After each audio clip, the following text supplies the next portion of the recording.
Selamat datang di channel Alur Donghua. Sebelum menonton, silahkan subscribe, biar Mimin tambah semangat update-nya. Han Li telah mengantisipasi bahwa pil obat pada akhirnya akan kehilangan efeknya. Sementara pil obat dapat dengan cepat memajukan kultivasi seseorang, ia memiliki kekurangannya sendiri. Ketika kekuatan sihir seseorang mencapai tingkat tertentu, pil obat asli akan kekurangan kekuatan obat untuk menjadi efektif. Selain itu, dengan meridiannya yang dimurnikan dari efek manik-manik pelangi yang tersisa dan kekuatan sihirnya yang terus meningkat, Han Li menjadi mampu menyerap lebih banyak kekuatan spiritual. Dia telah mencapai tahap di mana kecepatannya dalam menyerap ki spiritual surga bumi hampir sama dengan menyerap kekuatan spiritual dari pil obat. Ini mengakibatkan pil obat secara bertahap kehilangan khasiat aslinya, bahkan jika Han Li mengambil sejumlah besar pil tingkat pendiri yayasan tidak akan berpengaruh padanya. Namun, kesulitannya saat ini dengan pil yang tidak efektif disebabkan karena dia melintasi dunia yang berbeda. Ini adalah sesuatu yang tidak mungkin dia antisipasi. Baik Sleep Giok dan pengalaman kultivator Naschen Soul keduanya menyebutkan bahwa sementara inti iblis kelas 6 mungkin tidak lagi berguna, pil obat inti iblis kelas 7 hanya efektif sebelum jiwa baru lahir terbentuk. Namun, mereka sekarang hampir tidak berpengaruh padanya. Setelah berpikir lebih cermat, dia bisa menerima bahwa pil obat telah kehilangan keefektifannya lebih awal dari yang diperkirakan. Han Li menduga bahwa ini juga mungkin ada hubungannya dengan anggur api Giok Feng Xi atau Qi Roh Transient Meining. Salah satunya adalah barang yang manusia seharusnya tidak pernah bisa minum sementara yang lain adalah salah satu yang dikenal sebagai salah satu dari 7 ki spiritual paling murni di dunia. Akan sangat biasa jika penggunaannya memiliki dampak. Karena keadaan ini telah terjadi, tidak ada gunanya menyelidiki penyebab sebenarnya dari hilangnya kemanjuran obat karena tidak dapat lagi diubah. Dia tidak mau menghabiskan banyak usaha untuk sesuatu yang tidak akan membuahkan hasil. Sebaliknya, dia mulai memikirkan rencana untuk masa depan. Dia masih memiliki inti iblis dari naga banjir kelas 8 di tangannya.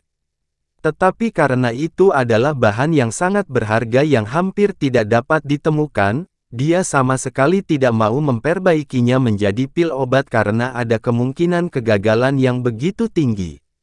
Selain itu, ini hanya akan menghasilkan 1 atau 2 pil, itu tidak akan cukup untuk membawanya ke tahap Naschen palsu.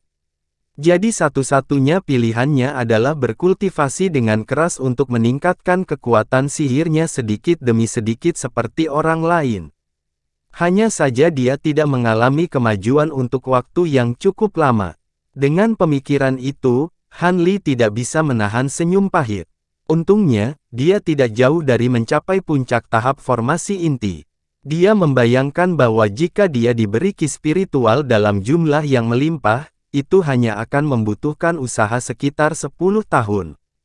Karena itu, dia harus menemukan tempat dengan pembuluh darah roh yang dapat diterima.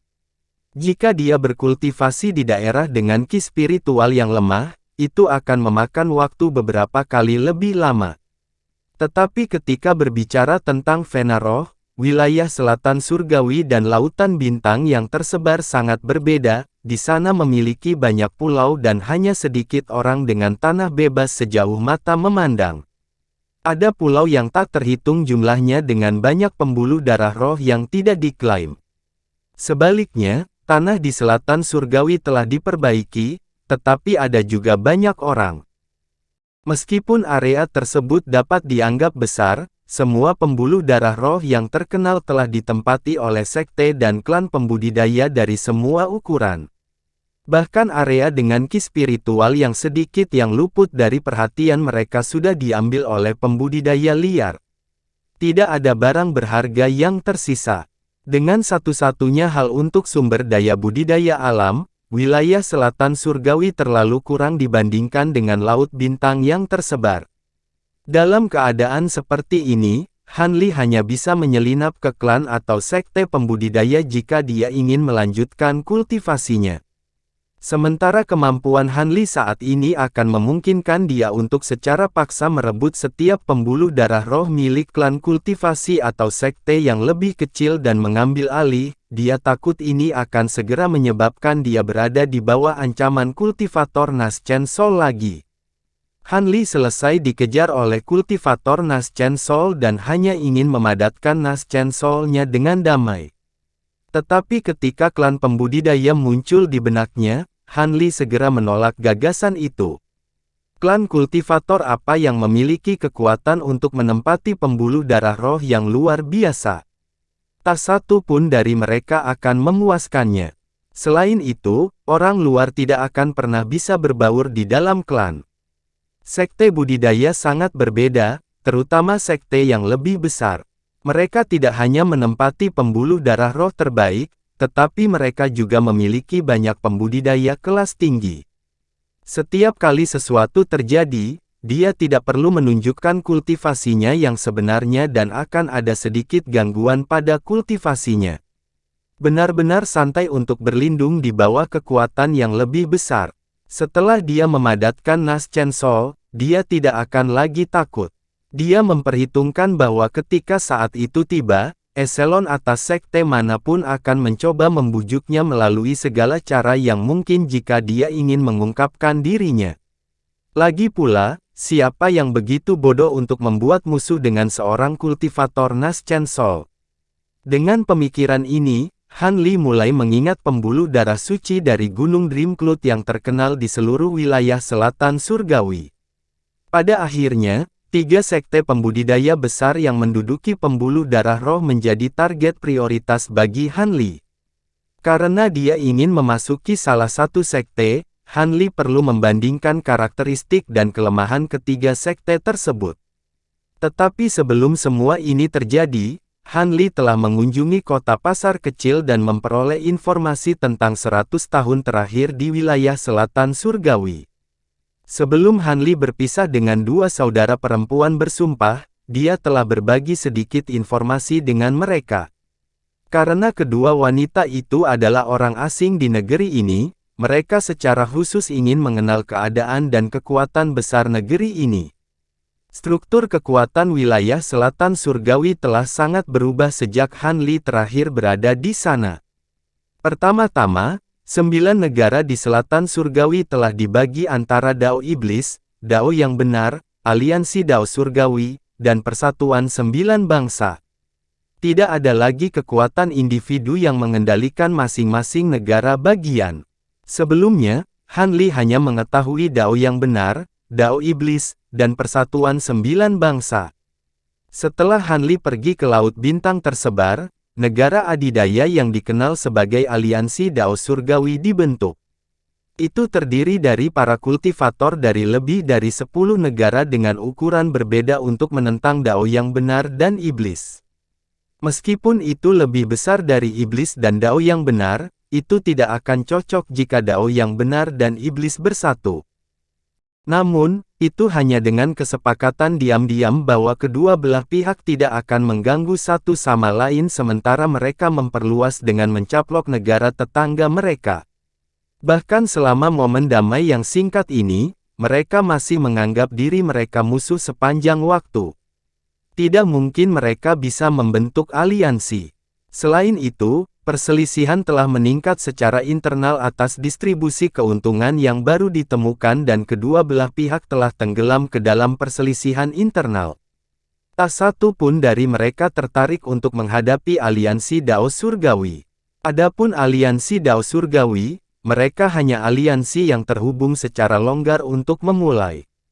Memiliki Dao yang benar dan Iblis meninggalkan mereka sendirian adalah apa yang mereka inginkan. Juga, kemungkinan mereka tidak memiliki keberanian untuk menyerang. Dengan ini, 3 negara adidaya mencapai keseimbangan. Faktanya, alasan mengapa ada 100 tahun perdamaian banyak berkaitan dengan Persatuan 9 Bangsa.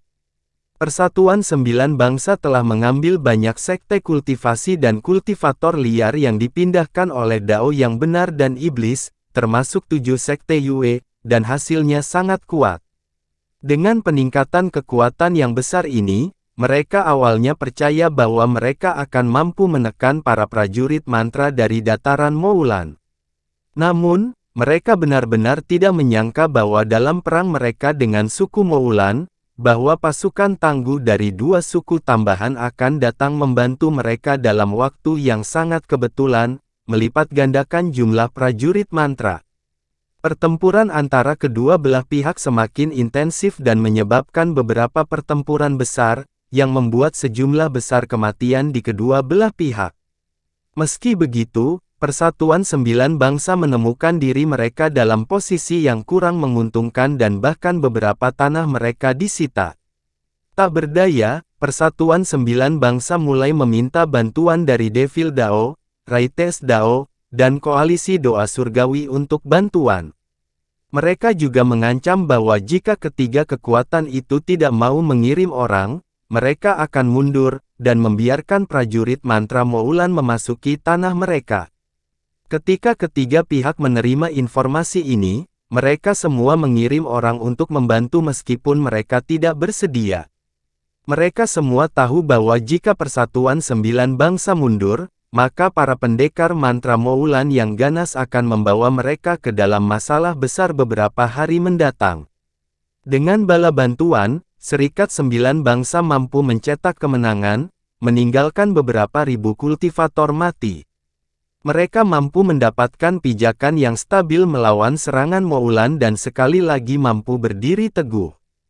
Sejak saat itu, Persatuan Sembilan Bangsa memutuskan untuk dengan cerdik meminta tiga negara adidaya untuk mengirim mereka bala bantuan alternatif untuk menahan serangan Moulan. Jika tidak, jika tiga negara adidaya memilih untuk tetap pasif, maka mereka akan melakukannya juga dan membiarkan Moulan dengan bebas membuat kekacauan di wilayah mereka. Dengan demikian, setelah negosiasi yang panjang, keempat negara adidaya itu akhirnya mencapai kesepakatan. Dengan Serikat Sembilan Bangsa sebagai pemimpin dan tiga partai lainnya sebagai bawahan, mereka membuat kesepakatan bersama melawan Moulan. Sebagai hasil dari kesepakatan ini, Dao yang benar dan iblis telah berhasil tetap damai selama lebih dari 100 tahun meskipun telah sepenuhnya mencaplok domain besar mereka. Dengan ancaman tamak Moulan membayangi bahu mereka, mereka tidak berani gegabah memulai perang lagi. Adapun negara Si dan dua negara tetangganya, mereka berdua milik aliansi Dao Surgawi.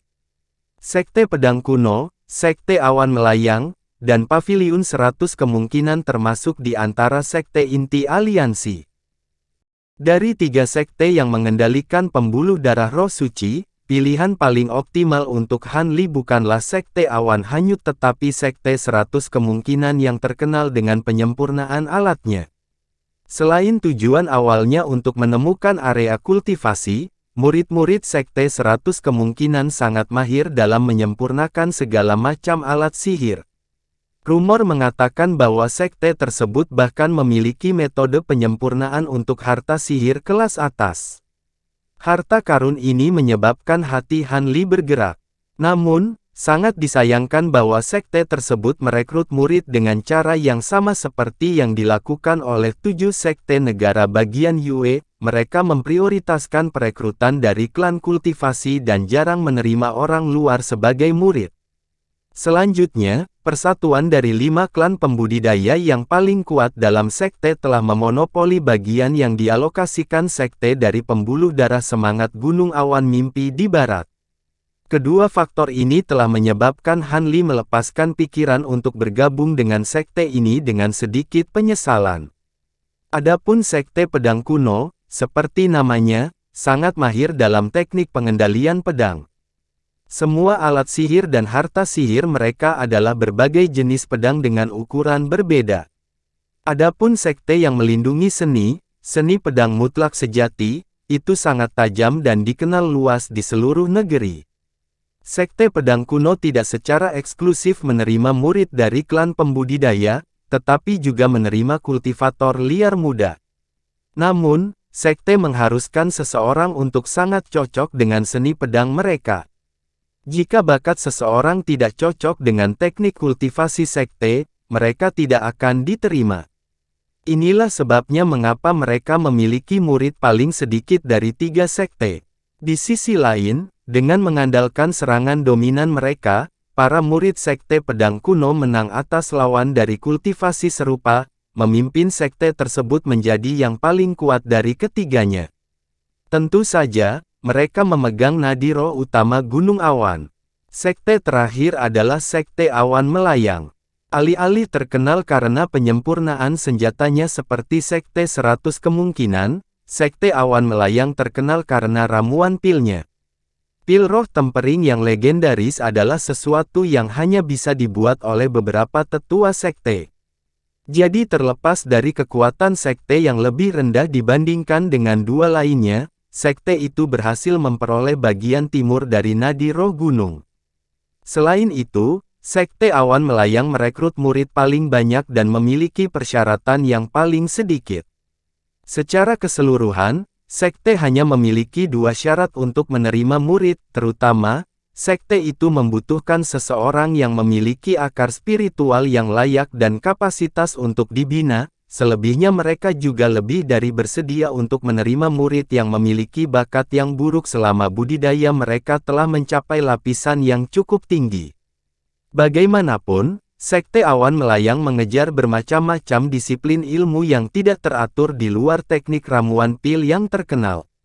Disiplin pemula ini membutuhkan sejumlah besar kultivator tingkat rendah untuk maju. Adapun kultivator kondensasi kiliar dengan bakat yang buruk, mereka jelas mengerti bahwa mereka tidak memiliki prospek masa depan setelah bergabung dengan sekte dan selamanya akan menjadi murid kelas rendah.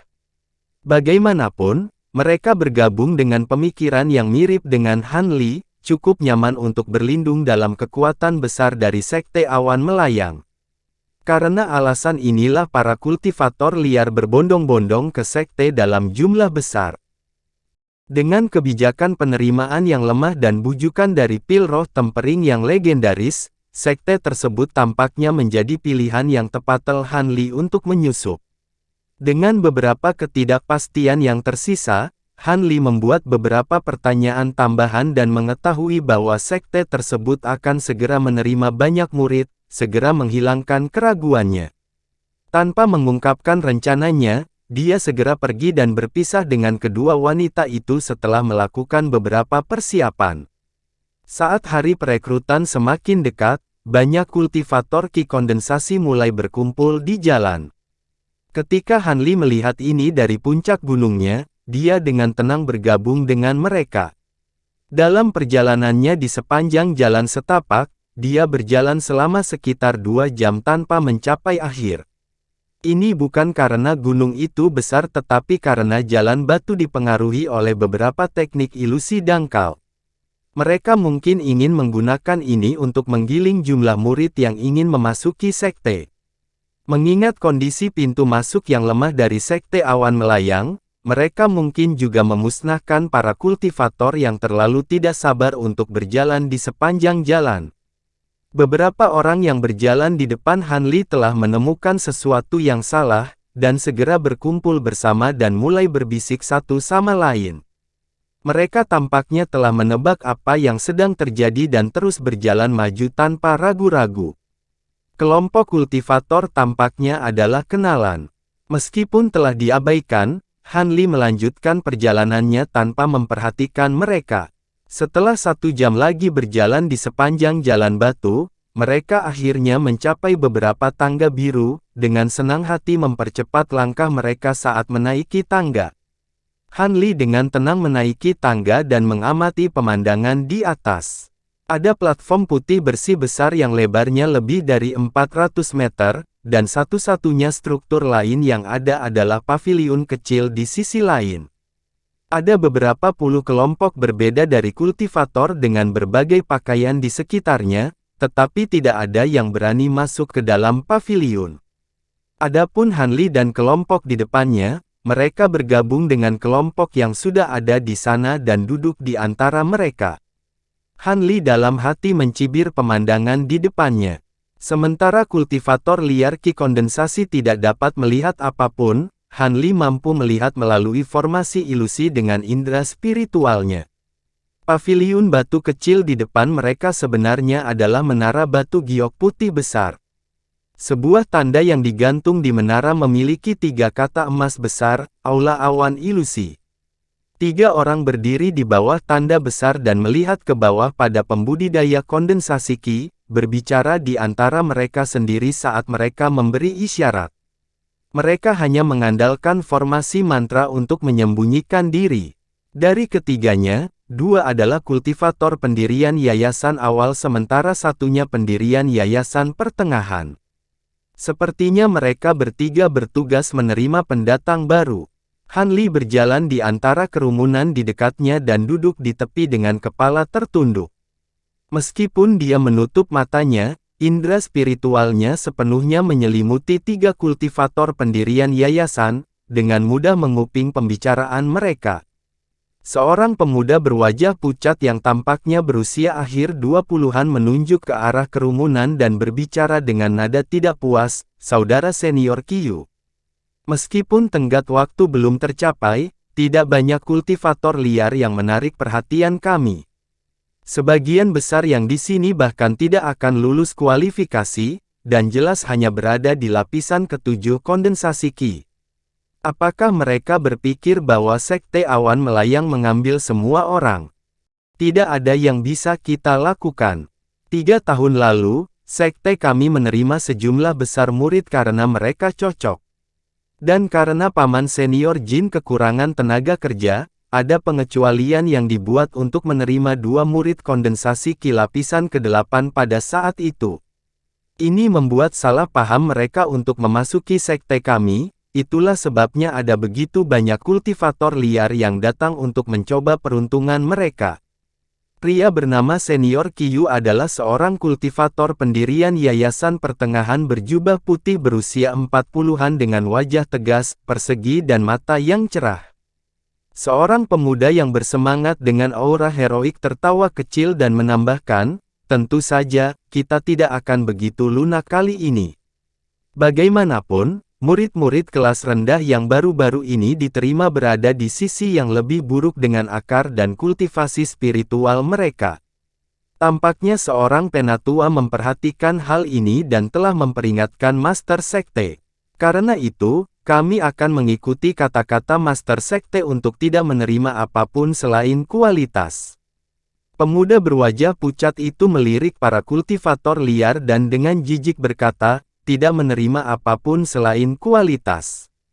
Jika itu masalahnya, maka akan baik-baik saja jika kita memilih 10 murid dan membiarkan sisanya pergi."